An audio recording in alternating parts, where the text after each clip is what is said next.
Alright, so today I've got a little bit of a different video that I actually wanted to be doing with you guys.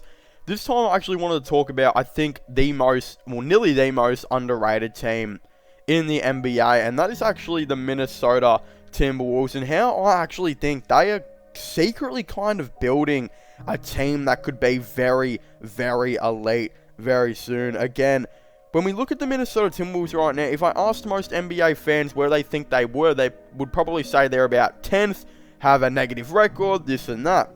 Believe it or not, the Minnesota Timberwolves at the time of making this video are actually 7th in the Western Conference with a 31-28 record and are very, very close to actually making the playoffs this season.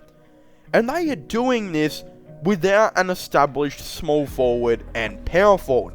Now, what I mean by that is they are actually starting Patrick Beverley for most of the season, having Beverley run the 1, D'Lo run the 2, and then Edwards run the 3, just because they don't have a small forward, so they're kind of having to do this way smaller kind of starting lineup. And again, I guess it's working for the most part, but there is still so much more room to upgrade. Not just that, they have a solid power forward in Jared Vanderbilt, who, let's be honest here, he is solid, but he should be a bench player. I mean, he's only averaging 7 points and 8 rebounds per game on 18% from 3. Again, he does seem to be a pretty good interior defender, and he does quite a bit on that end, but I still think there is room for them to upgrade. Realistically, the Minnesota Timberwolves have this really, really good positive record with not a very good rotation, but a bunch of really solid stars on the team. Of course, they've got Karl-Anthony Towns, who's currently averaging 24 points per game. Anthony Edwards, who's averaging 22. And even though D'Angelo Russell's not his former self, he is still averaging 19 points per game. Then they've got some solid bench players here and there, like Patrick Beverley, who is, of course, starting because they just don't have a small forward. And then again, you know, players like Jared Vanderbilt, I guess, are alright. And then you've got Malik Beasley, who has just been pretty awful this season. I mean, to average 12 points per game when he averaged 19.5 last season is just not very good. And he's still taking very similar amount of shots. So it's just like, they need to trade him. But again, what I'm saying is the Minnesota Timberwolves, for the first time in nearly a billion years for this team, actually have a foundation. I think if you were to ask Minnesota Timberwolves fans, you know, what they were to build around in the past, they would all just say, we're building around Karl-Anthony Towns, we're building around Kevin Love, we're building around Kevin Garnett. And of course, they were never able to build around any of them. But now they're actually building around Karl-Anthony Towns, Anthony Edwards, and D'Angelo Russell. This is the first time really ever Minnesota have had an actual foundation to build upon, and I think this is going to attract a lot of free agents and players who want to come to their team. For example, in free agency, they've actually already made some moves, and free agency hasn't even started yet. Signing Patrick Beverley to a $13 million extension, I actually think was a really, really good idea. Now, you might say, Patrick Beverley is not worth $13 million. He only scores 9 points and 4.5 rebounds and 5 assists. That's not worth $13 million. Well, you would be incredibly wrong, because Patrick Beverley has also been a very great defender for this team, and has actually given them something that, again, they haven't really been able to rely on in the last couple of years, and that's actually a player that, you know, is just a solid bench player that is able to play a role. Now, of course, he's having to start because of their lack of small forward issues, so they're having to move Edwards there.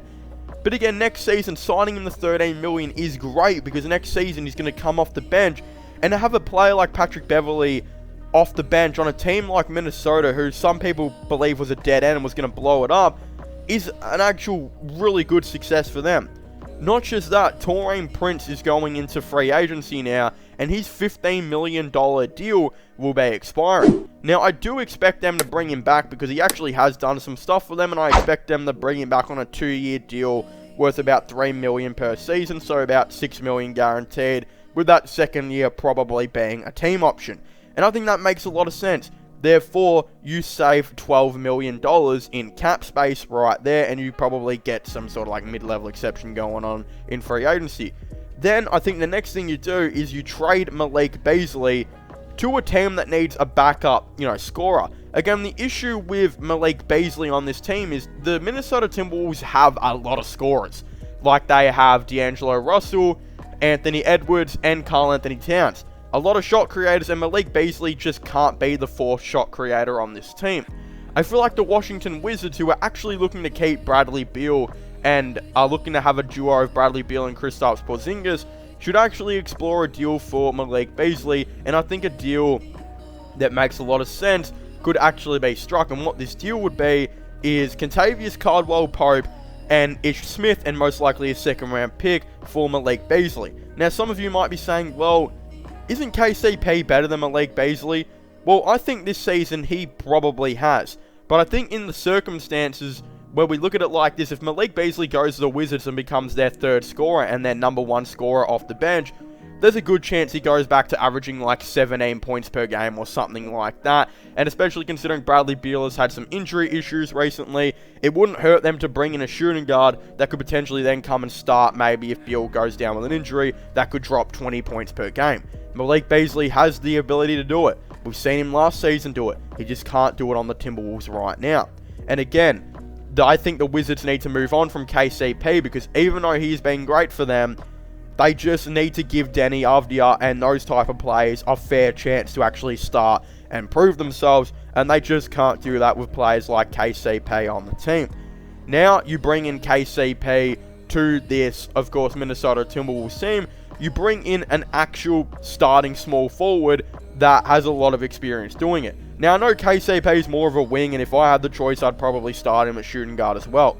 But for this whole season, KCP has been guarding small forward, and I believe has been ranked in the top 10 perimeter defenders in the league, and he's managing to average 11.5 points per game on 38% from 3.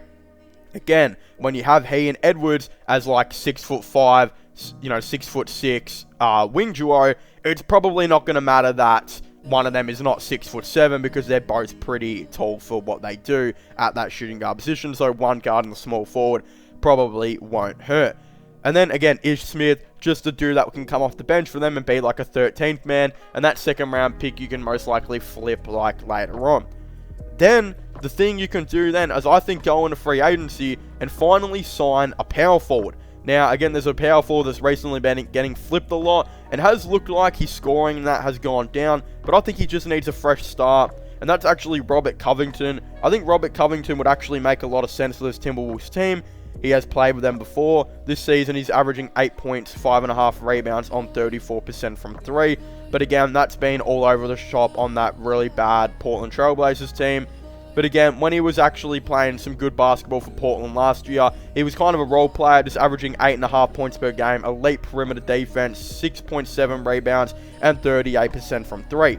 I think that would actually help out quite a bit with this Minnesota Timberwolves team, because I feel like he can start, probably play around 23 minutes per game, and then Vanderbilt can play the other 23, and then I think, yeah, both of them can do their, and, do what they can on the defensive end.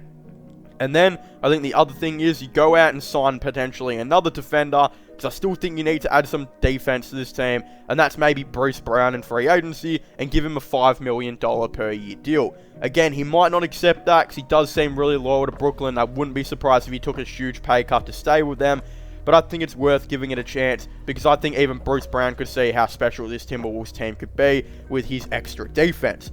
Then realistically, you're looking at a very good team that could 100%, I think, contend for a championship. At point guard, you'd have D'Angelo Russell, shooting guard Anthony Edwards, small forward Kentavious Caldwell-Pope, power forward Robert Covington, and center you would have Karl Anthony Towns. And that starting five is extremely scary, because everyone in that team is an elite three-point shooter. Not just that, KCP, Robert Covington, Anthony Edwards also happen to be elite perimeter guys on the defense end as well. Then off the bench, you would have Patrick Beverley as your 6th man, Jarrett Vanderbilt as your 7th man, Bruce Brown as your 8th man, McDaniels as your 9th, Prince as your 10th, and maybe Smith as your 11th. Realistically, that bench is very deep. I still expect Vanderbilt and McDaniels to potentially still make a jump, while Patrick Beverley staying exactly who he is. Bruce Brown coming in, adding some really good defense. Taurean Prince is another good perimeter dude that can still shoot threes.